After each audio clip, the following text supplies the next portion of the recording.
In this video, I will be talking about basketball, which includes shooting form, exercises, and basketball drills. The first thing I'll be talking about is shooting. So, what if you didn't have the time to go to the basketball court and practice your shooting? Does it mean that you can't practice that at home? No, you can still practice, and here's how you do it.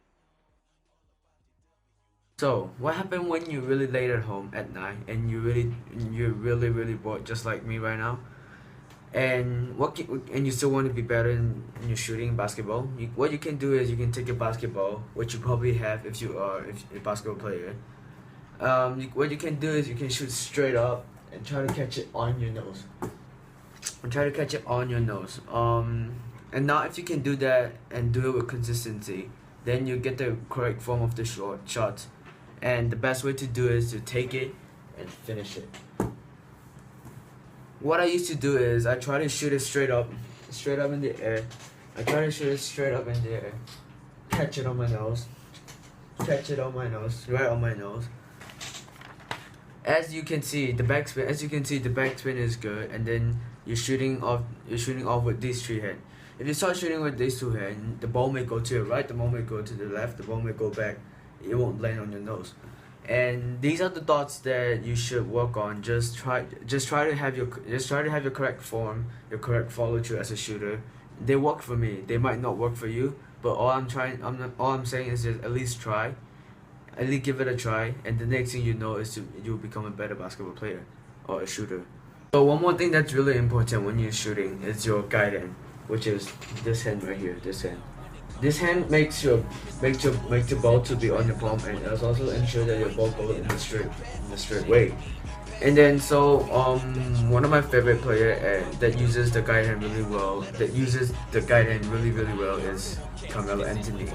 And so Carmelo Anthony actually turns out to be one of the best shooters in the league just the last couple of years.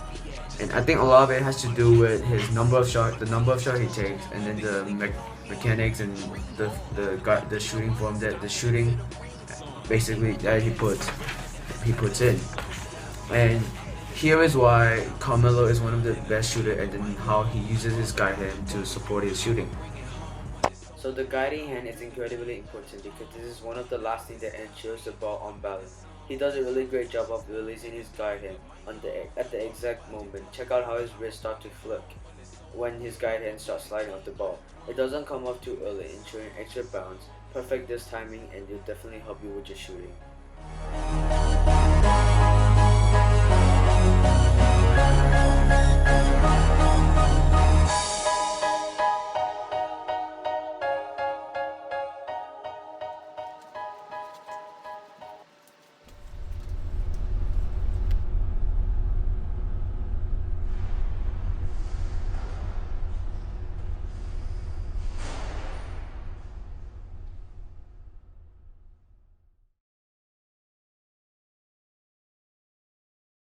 Him right now to try and get, they probably could use like an athletic, long 2-3, 3-2 type of guy to defend other teams' small forwards. Kyrie.